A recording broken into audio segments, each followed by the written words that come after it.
guess I play semi-pro, right? No, man, you worse. You Sunday League. Hello and welcome to the Sunday League Podcast, your home for all things MLB and Fantasy Baseball. I'm your host, Thomas Helms. We've got Casey and Kale and special guest Amanda Moore on the couch with Casey, joining us for the podcast. We are currently 2 games into the World Series at an even 1-1 split. So we're going to jump into it, talk about it, see how we're feeling. Gentlemen, thoughts off the top? I'll let the newlyweds go first. I think it's going 7. You think he's going 7? I think it's going 7. I think the Rangers pull it out in 7. That's my first take. But with that said, my MVP, which kind of contradicts that, is Tommy Pham. So, I mean, I don't think the MVP could be from a losing team. But has happened so before. maybe I'll throw 50 on Tommy Pham. Not betting, babe, I promise. 50 on Tommy Pham for MVP, and then another 50 on the Rangers winning it. So maybe I'll. You're gonna lose $100. Got it. So you're not going to win anything. Yeah, give me this. Rangers in 6. Win by 2. Rangers in 6. Winning Win the by last 2. game by 2. Win by 2. Shush. Interesting. Okay. And what's Like 2 games or 2 runs? 4-2. 4-2. Showing some fortitude. Okay. Yeah. I like it. it. Hey, I don't know, man. and she has called every single one of Adolis Garcia's home runs since ALCS. So she even called impressive. the walk-off in Game 1. So basically, she's Adolis Garcia's biggest fan and the reason he's doing so good. All right. But- Maybe she should start doing that for the Rays. Might help Never. you out. Well, the Braves would have been nice for the Braves. Yeah, could have used that against Philly. Anyways. But yeah, no, I like it. think it's been a heck of a series with the walk off and then the big game by Arizona last night. I don't know. Texas Rangers, like, I don't know if at the beginning of the series, I didn't trust necessarily Arizona's staff, like the starting. Zach Gallen kind of, I mean, he pitches great, but it's like 5 to 10 pitches in the game. Those 5 pitches are at least a double, or if not a home run. Yeah. But Merrill Kelly came in and shoved last night, and that bullpen's sick for them. Yeah. I'll be different. I think Arizona. No, I can't. Texas has never won one. I got to root for Texas. For Josh Hamilton. For Josh. All for North Carolina Josh. boy. Yeah. Out of Raleigh. But I'll go 7. Rangers in 7. Yep. All right. MVP. Who's your MVP? Corey Seager. I like it. What about you two? The lovely couple in the middle. Well, like I said, if the Rangers win, Corey Seager definitely MVP. I got it. Obviously, if the Diamondbacks win, Tommy Pham. He's starting off from a very good start. Game 1 and 2 with going 4 for 4 last night. With the Rangers winning in 6, who's your MVP? Adolis Garcia. Evan. Okay, I changed mine. Evan Carter. Evan Carter. Yeah. Okay. Josh Hamilton reincarnated. Yeah, same number. Pretty much. Same faith. Less drugs. It's a perfect combination. One can hope. Yeah. One can hope. Amanda, so yours was Adolis? Or was that just Casey mumbling?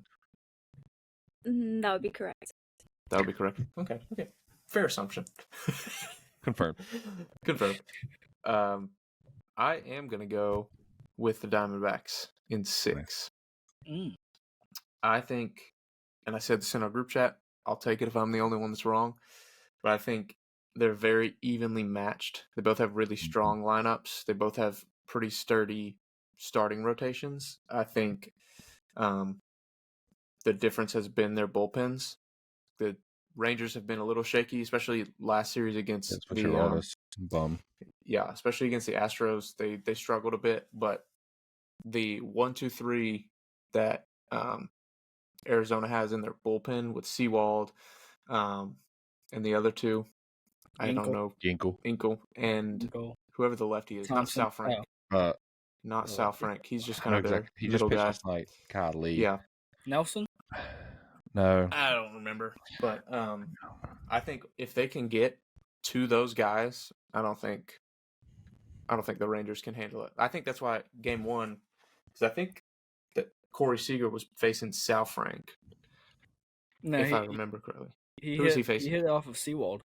Oh, yeah, was? Yeah, it was in the ninth. Yeah. But I think that's where I'll give the edge to Arizona just because of those guys. I think Leclerc. Mantiply. That's what I'm thinking of. I think Leclerc is kind of a 2 out of 3 guy. Like he'll get 2 out of 3 saves, and so that's where I'm like, ooh. And then other than Spores, I'll say Spores has stepped up a lot in the postseason for the Rangers. But the rest of their bullpen is just kind of like Will Smith in 21. You just put him in and cross your fingers and hope. It worked. Prayer work. It did work. Figured it out. But so that's where I'll go. I'm going to say Diamondbacks in 6. MVP, either Pham or Marte. If it's Pham, I'm going to cry. If we recorded this before the first 2 games, I would have said Marte 100%, but I think I'll probably lean Pham now, especially after his first couple performances. But if Arash Chapman faces Tommy Pham, it's like rooting for Al Qaeda versus ISIS for me. So who would win? Who would win your vote? We'll see. I know who loses. The world. Baseball loses. You know. Interesting. I mean, I do want to kind of talk about like it's the matchup that no one expected. Yeah, it is. You know, I think I predicted Rangers. Oh, well, I expected it. Other than Amanda. Shout out to Amanda. Shout out facing Giants. You're in the end zone, Brock. You're in the end zone. Yeah. I like that it's teams that haven't really been relevant for a long time. You know, like especially lost 100 games 2 years ago. Yep. Both of them. Yeah. So I like that for baseball because it's evening out the playing field. It's not just the top 2 guys every year. Like finally the Astros aren't in it. We get some faces that haven't played in the playoffs like ever.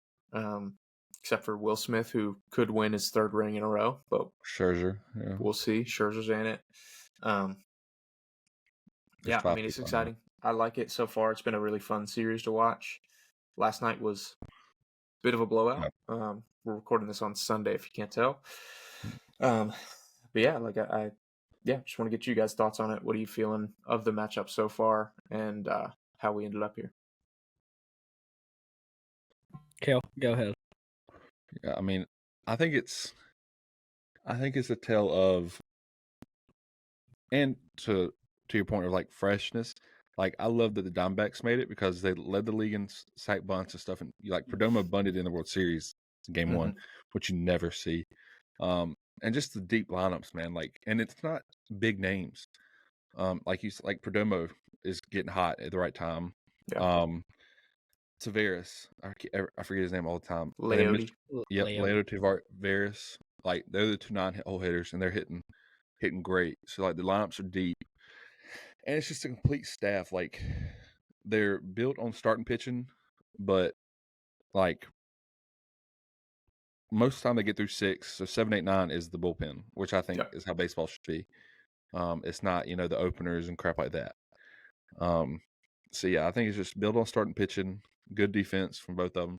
I don't know how a ball ever drops in left center to right field line. When you got Alek Thomas and Corbin Carroll in center and right, like those 2 guys are just ridiculously fast.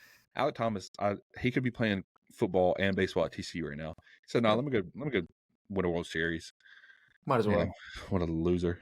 But yeah, and same thing with Texas. I mean, Adolis and now Evan Carter really solidified that because we talked about it on one of our early podcasts how Texas outfield isn't great at all defensively hitting. Adolis at the time he started off hot, but then he kind of dipped, and then Evan Carter comes in, great defense. Tavares is a great defender. Adolis has a cannon for an arm, but he's a above average defender. So yeah, I just think it's a two teams that are well-rounded all around. Yeah. I agree. think, yeah. And they both had similar seasons, too, Yeah. if you think about it. Yeah. Because they were both really hot at the beginning and then, like, fell off super hard. Yeah. So I think that was kind of cool to see, like, both of them kind of get a little bit of redemption at the end. Yeah, Corbin Carroll lost me freaking fantasy. He forgot how to play baseball for 2 weeks. I think the draft lost you the league. Well, hey. I had the second most points in the league. Yeah. That only got Yeah. you third place. Allegedly. Better than second. At least it wasn't the hope that killed me. Anyways, yeah, I agree. I think it's, as much as people want to say it's bad for baseball, I think it's actually really good for baseball. I think it's good for the actual baseball loving fans rather than the more casual fans that just want to piggyback off of the years before, seeing like the big market teams, all this kind of stuff. I think it's really good for baseball, just having these two teams. Obviously, the Diamondbacks haven't won it since 2001. Rangers, they've been there, done that, but they haven't ever solidified a championship yet. So I think just the eagerness and the hungriness from both teams, both organizations, is really showing. I think each and every single player you can see in their eyes, each and every single one up and down both lineups are there for the right purpose. They're there for winning it all rather than more of like personal stats. So I think it's great.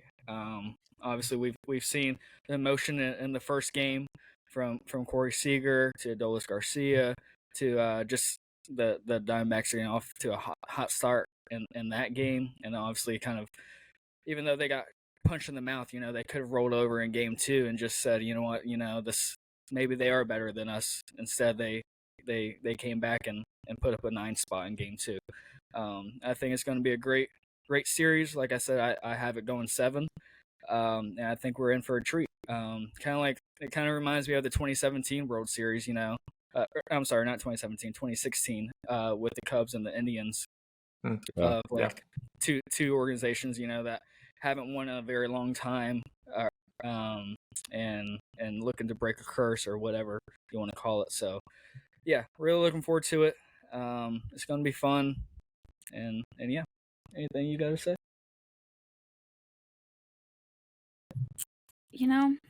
I love a good underdog team. You do. Personally, Like Mary Casey. I think it's going to be a great series to watch. And, we knew the Phillies weren't making it because we hate them. Yeah. The Astros Facts. are just trash all the time. No Trash can Astros. bangers. No pun And, intended. yeah, I mean, let's go Rangers. Go Rangers. Yeah. All right. Two things real quick. One, have you seen like the Zach Gallen hit a bird, Randy Johnson hit a bird in 01? Mhm. Oh, Yeah, that's I was crazy. actually going to bring that George up. Bush threw out the Yeah. first pitch. Tell me there's no God. Two, it's really cool to I feel like this is the first year where we see like super, I sent y'all that video of DeAndre Swift and the safety for Philly going to the Phillies game. I feel like we're seeing more people fall in love with maybe not baseball, but the atmosphere of baseball games. I've said Especially my playoff entire life, baseball. yeah. If you say you hate baseball, you've never been to a baseball game, just shut your mouth because it's one of the best atmospheres on the planet. Like you said, especially playoff baseball. And Philly is a great atmosphere. I'll give it to them. Like that ballpark is rocking. Yeah. But I'm surprised at both Texas and Arizona. I feel like both teams have home advantages at home this year. Where sometimes it's like one team has more of an advantage. But I mean, Casey, me and you went to, and all of us went on that Texas, and that stadium.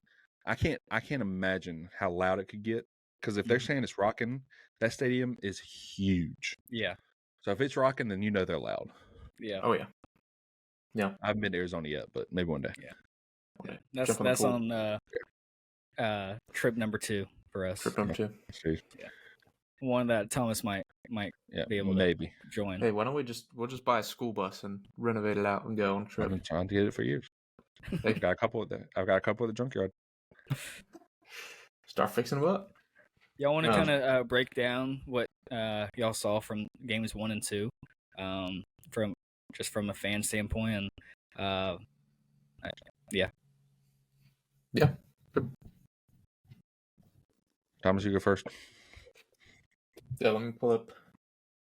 You pull up the stats because I know you didn't watch it. Watched it live last night.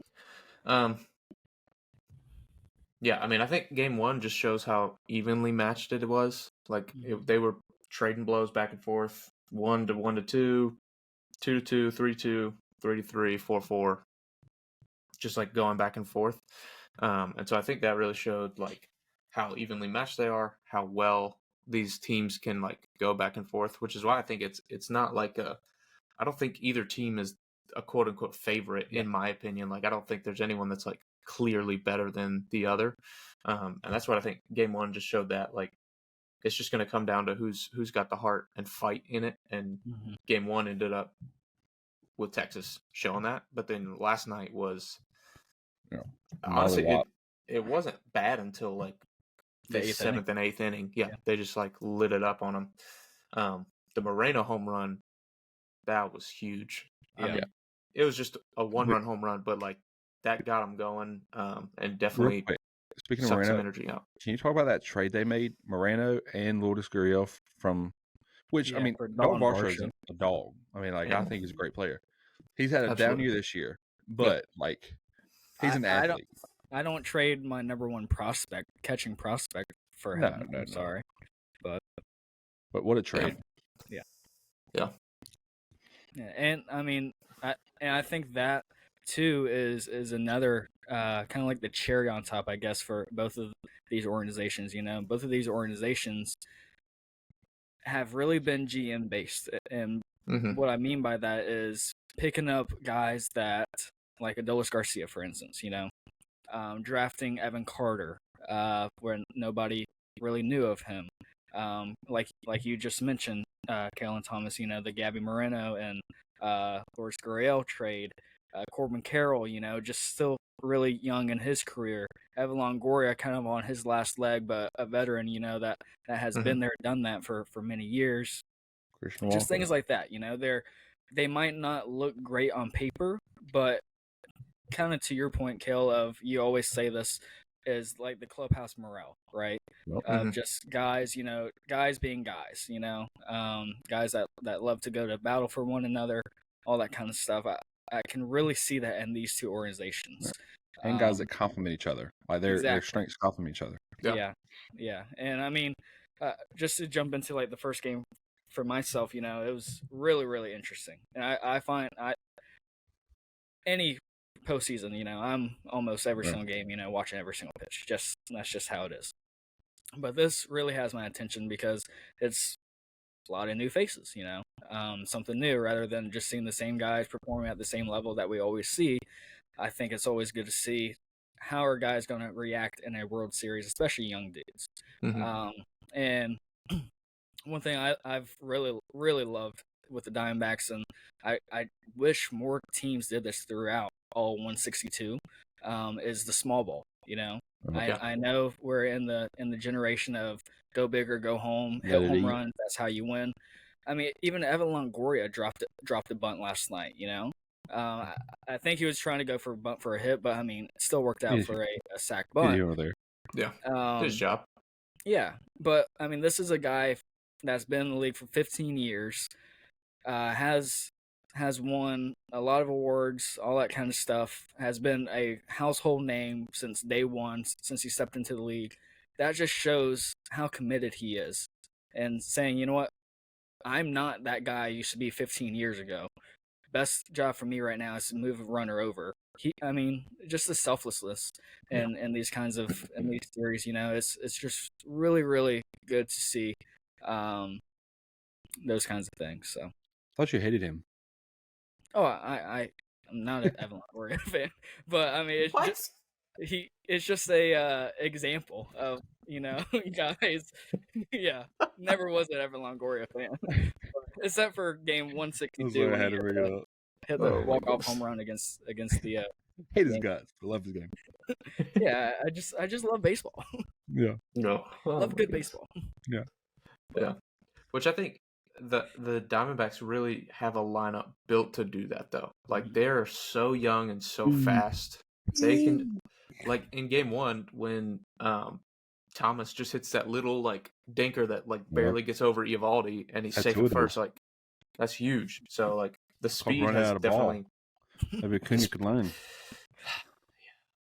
Anyways, but the speed has, like, really already shown, because, like, they're stealing bases every time they're on. So it's like, Free that's tacos, going to put baby. pressure on that defense and on that pitcher. And I think they did that really well. So, yeah. I like that brand of baseball. I agree. And, I think, yeah. Casey, we're talking to you. Personally, I was saving lives during the first 2 games, so Shout out. Excuses, not committed. I know. And she told me she was gonna watch every pitch with me. Okay. Yeah. Anyways, Well, there's lives to be saved. she's been great with it. But yeah, in game one, I really want to go into obviously the last inning. We'll start there with the Corey Seager home run. Guys, been there, done that. I think I saw a stat the other day, which was kind of a funny stat of obviously because of the year 2020. This is like his 13th playoff game or World Series game, I should say, in that stadium. But like the first one that he's won with the Rangers. Yeah. Something like that. Maybe I was totally off, but it's along those lines. Right. But just the emotion, big time player, big time moment, he's the dude. It is. I want to talk about though from a Diamondback standpoint. They just when I was watching the game, Sewald kind of pitched around Tavares, honestly. And obviously, I think he ended up walking him, if I'm not mistaken. But anyways, he got on first base somehow. My thing is, you got him coming up, or Corey Seager coming up. No. Marcus Semien got out, so that's what brought up Corey Seager. Why not pitch around him also? Okay. And say he gets on base or whatever. And then same thing with Adolis. I mean, Adolis is the hottest guy on the planet. Pitch around him as well. Next guy up is I think is Austin Hedges. Either. Oh, did he get traded out? What? Because it's Heim and Garver next. Yeah. Heim was subbed out that game for Austin Hedges, who hasn't even seen an at bat for like. I've seen a lot of TV though. Huh? Every time I turn the TV on, it's him. I see him all the time. Yeah. In the dugout. Yeah, I mean, they say he's a clubhouse guy, but anyways, just from that standpoint, and again, emotions are high. I know Sewald didn't mean to throw a ball right down the middle to Corey Seager, obviously, but just from a analytical game, and we can sit back and say, now, what if he would have done this, Well, obviously, we wouldn't be sitting here saying that if he would have struck Corey Seager out, obviously. Mm-hmm. Right. But, and then once that happened, I felt like, and the Diamondbacks didn't answer in the 10th, I felt in that moment, I knew Rangers had that game. Like, I don't know. And maybe that was just me, but. Yeah. It's a huge momentum shift. Yeah. It's like, sucks all the energy out of Arizona to see, especially with a 2-run lead at the time, giving that up, 2 outs away from a win. It's huge. But, I mean, I really don't know how much they could have done. Because, like, the lineup was Semien, Seager, Carter, Garcia. So it's like, if there's already a man on, and you walk Seager, and you walk Carter, then you've got Garcia with the bases loaded. Yeah, it's like, that's true. And we know, like, that dude just hits grand slams whenever they happen. Whenever he's got a chance, he's hitting a grand slam. Yeah. So when Amanda calls it, he has home runs. It's also true. But I don't know. I mean, I think they really should have gone after Tavares more. But I thought Big Poppy's quote was hilarious. He was like, "You pitch around the little guy, and then you give a cookie to the Cookie Monster." Yeah. I thought that was funny, but it was like exactly what happened. Exactly. But, yeah. Yeah. Kale, what you got? No, I mean I agree. I mean I don't ever like. I mean, because like I said, it's not like he meant to, and the bullpen's been a strength for downbacks down the stretch.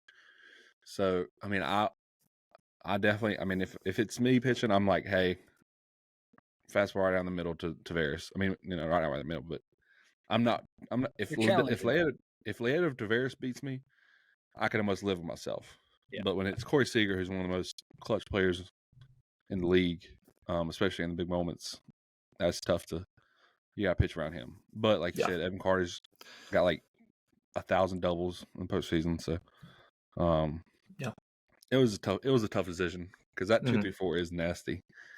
Yeah, they were just in a bad spot of the lineup to be in that situation, and it worked out for Texas for sure. That's ball, baby. That's baseball.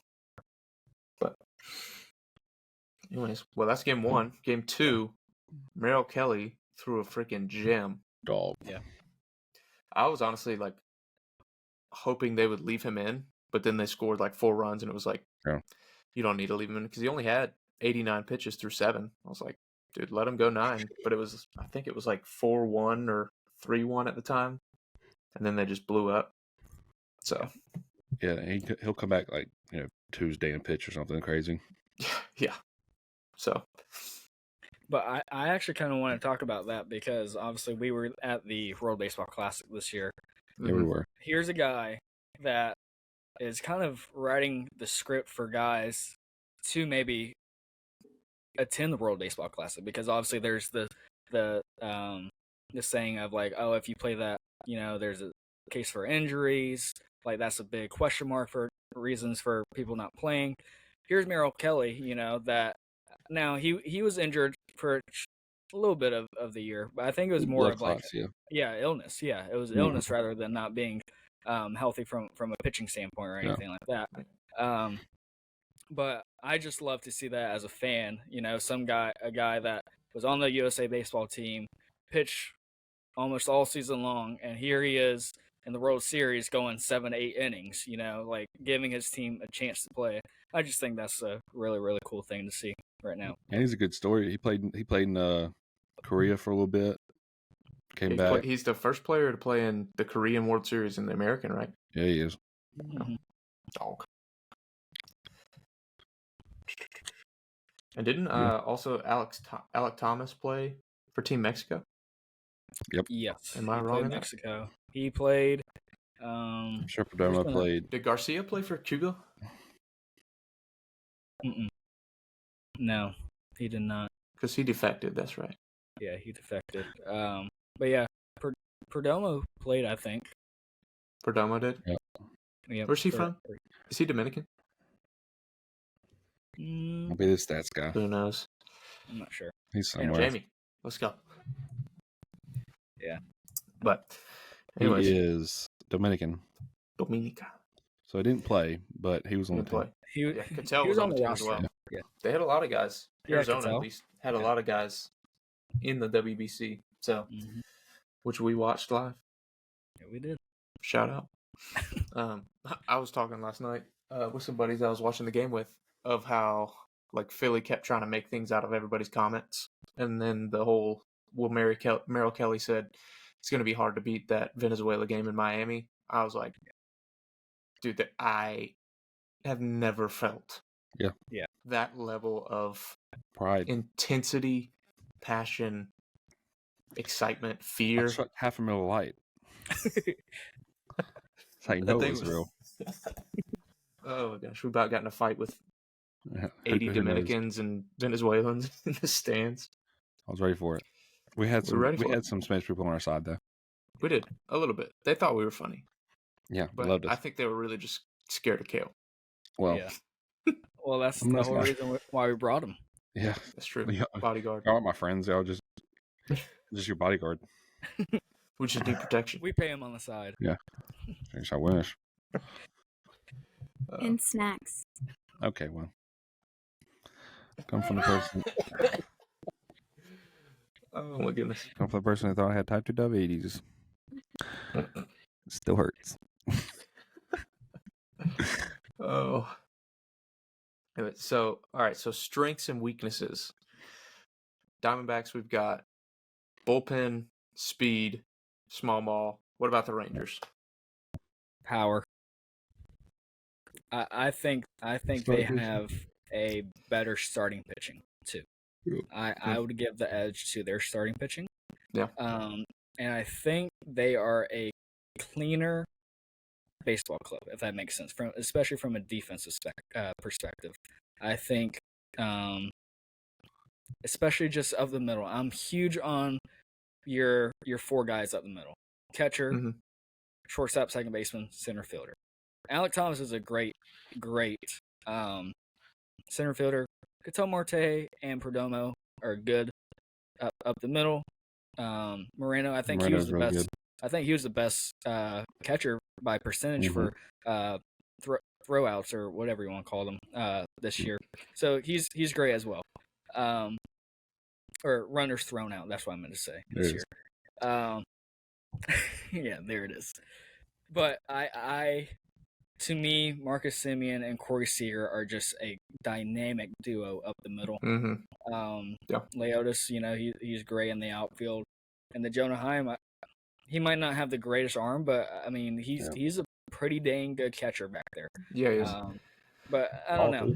It's just, I think they're just cleaner, if that makes sense. But yeah, the strengths of the Diamondbacks, I feel like, are kind of like the weaknesses and for the Rangers, and vice versa. So I think that's why it kind of levels out, like you're saying, Thomas. Yeah, they each do their own things well.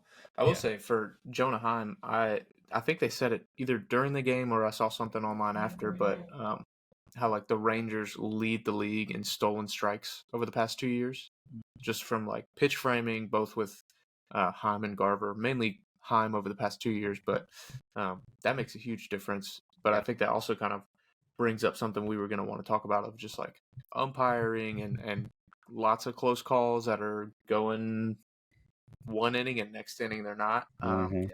So, yeah, what are you guys taking on that? I'll say this. I've said my entire life, if you're a bad umpire, be a bad umpire. I'm almost fine with that, but be consistently bad. Like if you're consistent, okay, the pitcher's getting the ball off today. Fine, I can adjust. But when he's getting the ball off one inning, not getting the ball off, then next inning he's getting 2 balls off, I'm like, all right, listen, I have no idea what I'm doing. It's already hard enough to hit a baseball. Right. So that's my biggest thing. It's just consistency. And I don't really see too much. Like, last night's game, the first inning was great. Like, there was a ball that was like that much off, and he caught a ball. I was like, oh my goodness, we're going to be fine. Next inning, there's a ball this far off the plate, and he's like, strike. Yeah. I said, oh no, here we go. Yeah. So I just need consistency. And I just don't see much of it.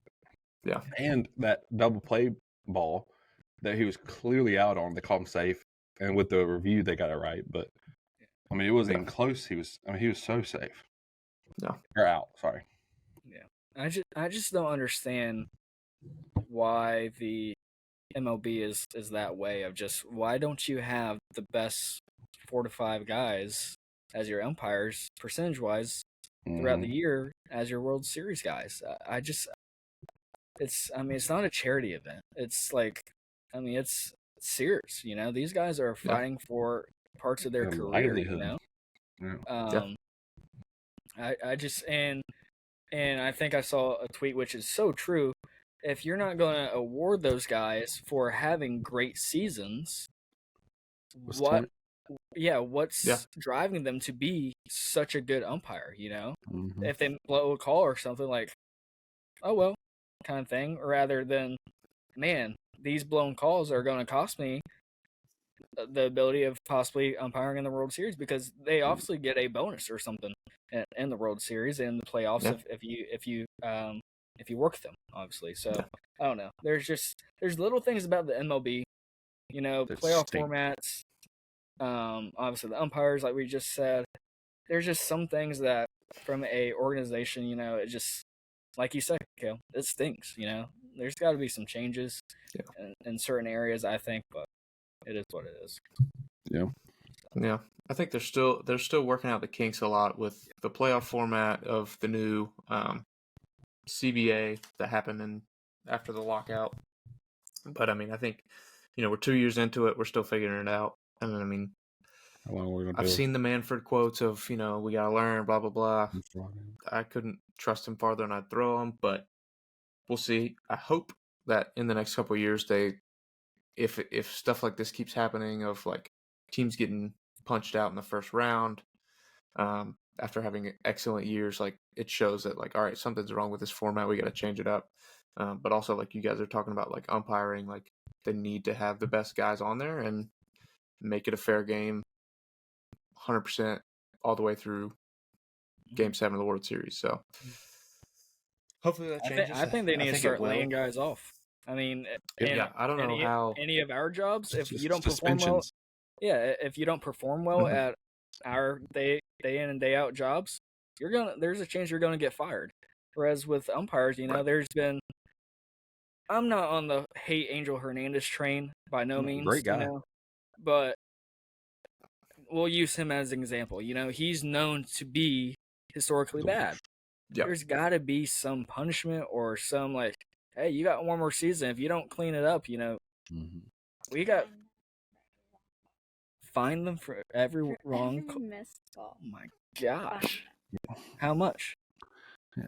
$1 million. A couple dollars, $5 every blown call. Hey, that adds up. I mean, over a season. To like 1% of their salary, yeah. Yeah, something like that. Yeah. No, I mean, I agree. I think there needs to be something, Yeah. I don't know if it's every blown call. I mean, my gosh, I'd be terrified being behind the plate. Yeah.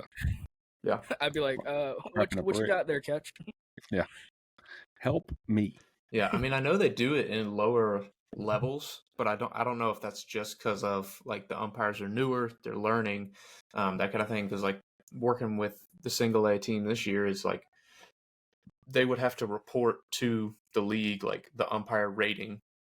A lot of it was based around like the pitch clock and things, like if they're enforcing it, if they're not, but like if they're missing calls like left and right, like they were reporting that, especially with like all the TrackMan stuff where they can actually like tell if it was a ball or strike on the computer, like they were getting ratings. I would assume they do that in the majors, but who knows?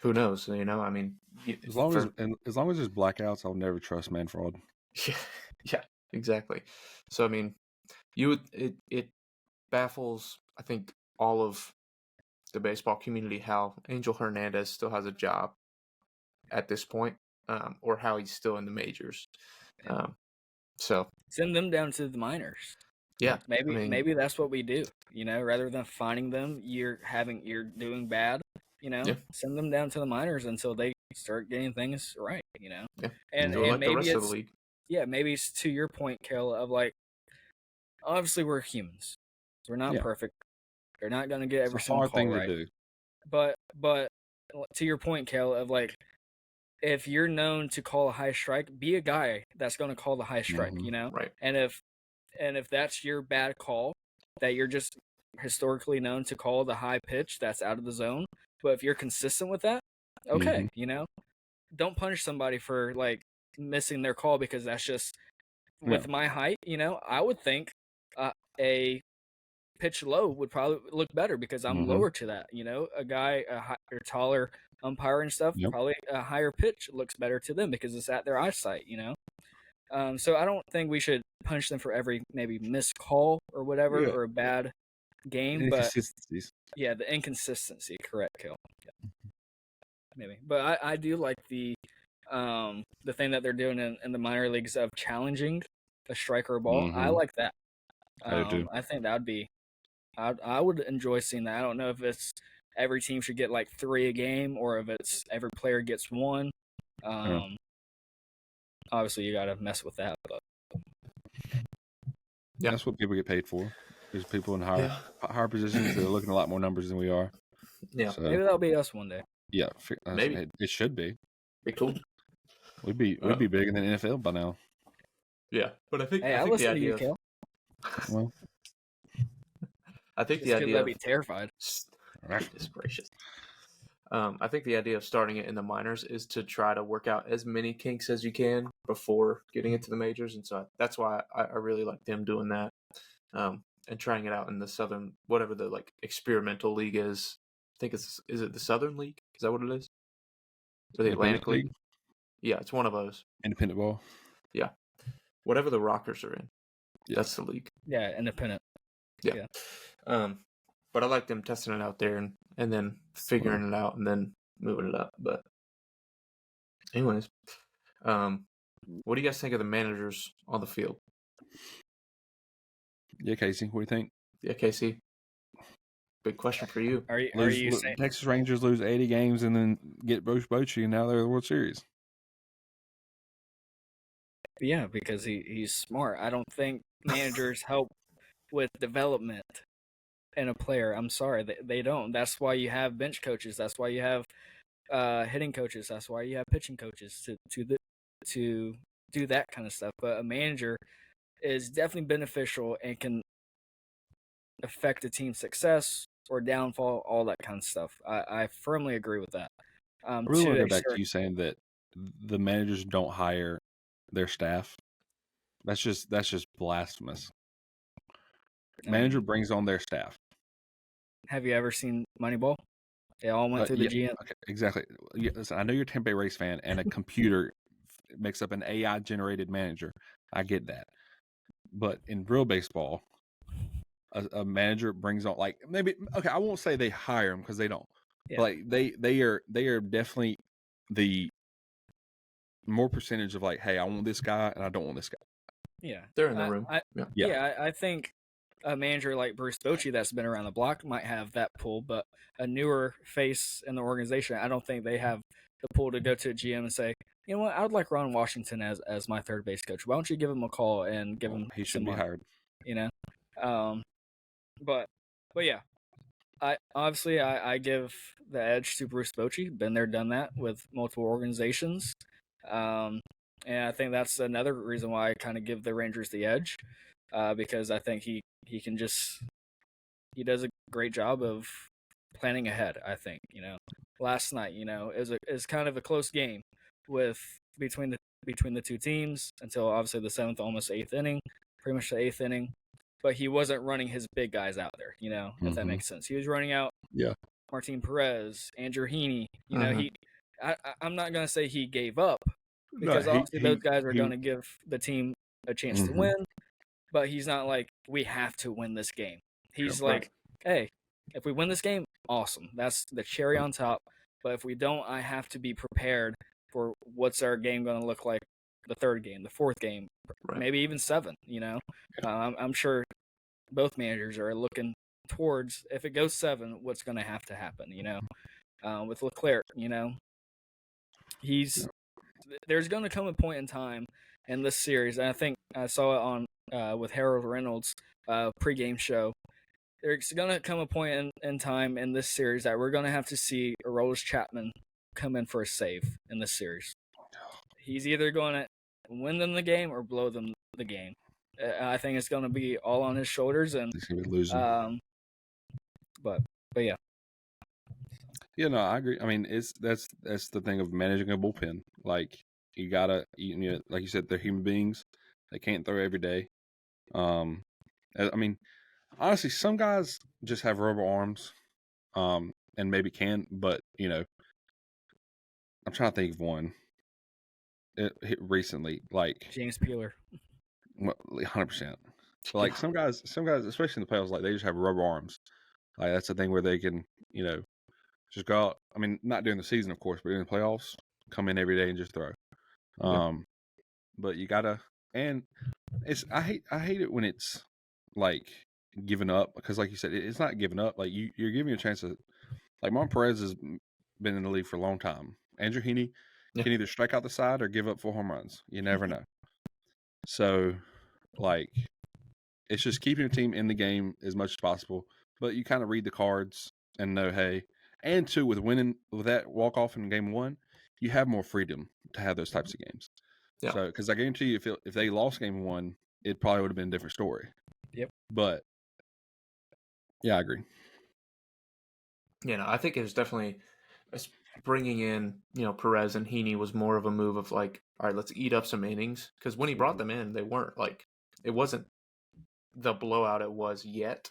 But I think he was just trying to say, like, all right, if we can eat some innings, not have to use all our arms, and then see if we can get the offense going, that'd be great. And then bring in the big guys, but it just didn't pan out that way. But I think it, his experience being there, doing that, winning multiple World Series with the Giants, just helps him to understand the weight of every game. Like you said, Casey or whoever said it, like if they lose game one, it's a completely different ballgame. It's like you manage game two differently, almost as if it's like a must win, because going down 2-0 in a series is hard to come back from. And going even though back to Arizona did it. Yeah, and going to their place. Yeah. Which throughout the playoffs, I mean, did the Rangers lose an away game last series? Or are they still undefeated on the road? No, the last series, all away teams won every game in that series. So, which is crazy. And they didn't lose an away game. They swept Tampa. Sorry. Swept Baltimore. Sorry to myself. But I think like his perspective of and being able to understand, like, okay, we've played well on the road before. It's not like they're scared to go on the road and try to win games. So he's like, if we win game two, awesome. If we lose game two, guess what? Even series. Now it's a 5-game series. Now we go first home to win the next 3. So I think that does show a lot of maturity and a lot of experience. Good grasp on the playoffs.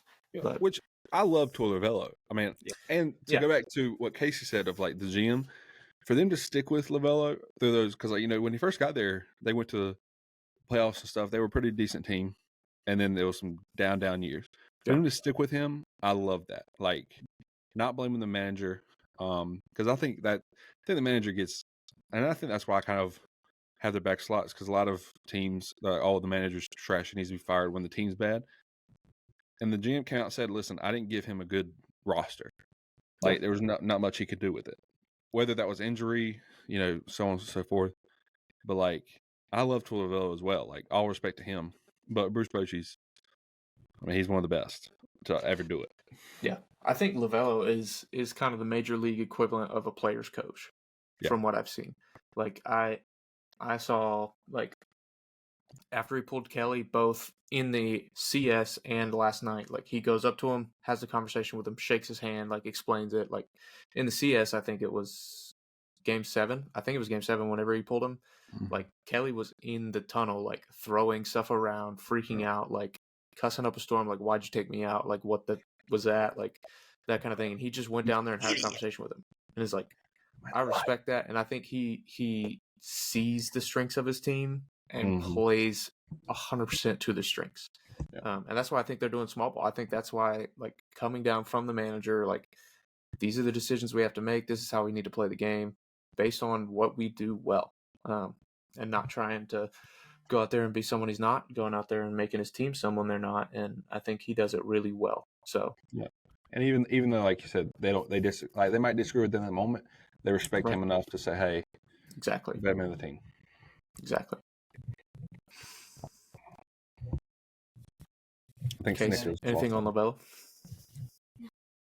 Amanda. She said no. She said she's good to go. Come on.